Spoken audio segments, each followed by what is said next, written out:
יש לי רעיון להמצאה. טלפון שיאפשר לבן אדם לדבר עם עצמו בעבר. נגיד מישהו קנה אוטו משומש, ואחרי חצי שנה הוא התפרק. אתה מרים טלפון לעצמך בעבר, אומר לעצמך, הלו, מדבר אתה בעוד חצי שנה, תשמע, זה חרא אוטו, אל תקנה. מצד שני, אם היה טלפון כזה, רוב האנשים לא היו מתחתנים. ואז כמעט לא היו נולדים ילדים. אז כמעט לא היו אנשים בעולם. אז בלאו הכי לא היה ממי לקנות מכוניות משומשות. לכן, דילמה פילוסופית. חשבונות, בנק, טלפון, ויזה, תסתכל על זה אחרי זה. בואו, אנחנו מאחרים. הבאת את המערכונים? ברור. תראה. אתה לא סומך עליי? לא. אז אני אראה לך. המערכונים שלי פה. רגע, שנייה, הם היו פה. יכול להיות ששכחתי אותם בדירה, שנייה.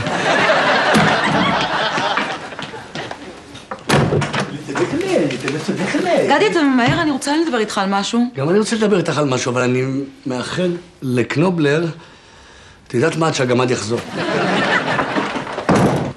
טלוויזיה? טלוויזיה? מה, לא מגיע לי? אבל יש לך טלוויזיה. אני יודע שיש לי טלוויזיה, אבל דפנה, הטלוויזיה שלי היא פה. ונגיד שתקנה טלוויזיה, ובסוף נחליט לחזור. מה נעשה עם עוד טלוויזיה? לפי ההיגיון הזה אסור לי לקנות גם שימורים. אתה משווה טונה לטלוויזיה? דפנה, יהיה לנו עוד טלוויזיה לחדר שינה. מה זה? בדיוק על זה אני רציתי לדבר איתך. אלטון ג'ון בטורקיה. דפנה, את רוצה לספר לי משהו? אל תתרגז, תקשיב שנייה. נו. דיברתי עם דבי על האפשרות שאולי ניסה שתינו לראות הופעה של אלטון ג'ון בטורקיה. אלטון ג'ון בטורקיה. מגניב, נחמד. מגיע לך. מפרגן. באמת? בטח. רק ש... מכירה את הקטע הזה של הרקשה? יש את הקטע הזה של הרקשה.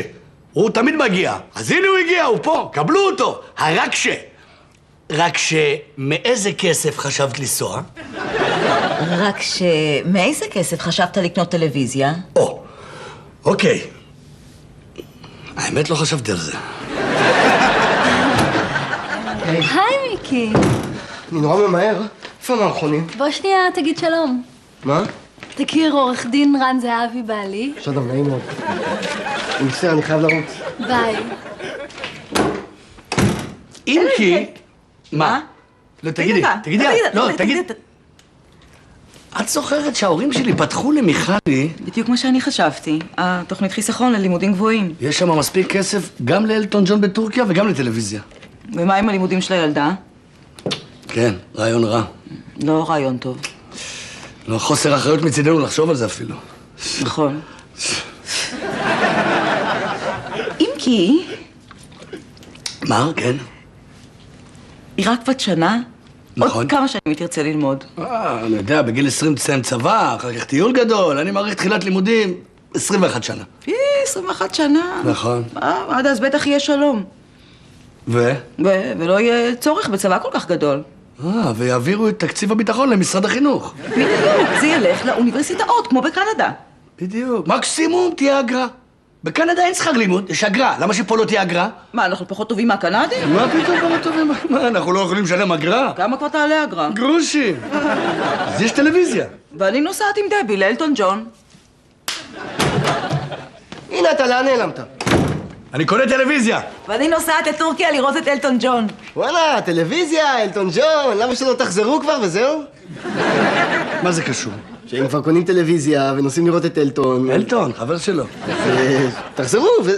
תחזרו. יאללה, גאון, בוא, הצורר מחכה לנו. מה שלום, אורלי? אורלי בסדר, היא בדיוק למעלה עם בעלה. היא למעלה עם מי?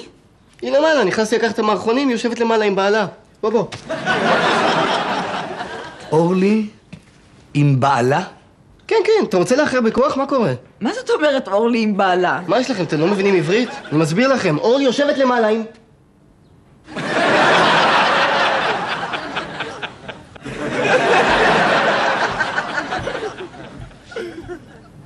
אני בעלה. הנה הוא קולט. מה זאת אומרת? היא יושבת שם למעלה עם בעלה, מה זאת אומרת? חודש וחצי אחרי כולם, אבל קולט. שנייה, מיקי, אני רוצה להבין, מה בדיוק קרה? נכנסתי לדירה, אורלי ישבה שם עם גבר ואמרה, מיקי, זה עורך דין רן זהבי בעלי. אז אולי היא פשוט רצתה להכיר ביניכם. עורך דין רן זהבי, בעלי. לא, היא אמרה עורך דין רן זהבי בעלי, בלי הפסקה. אז אולי בטח דיברה נורא מהר. עורך דין רן זהבי, בעלי. לא יודע, אני חייב לברר את זה, שנייה. תברר אחר כך, אנחנו מאחרים מנאצר. אשתי יושבת עם בעלה, מה יש לך? אתה הורג אותי לפעמים!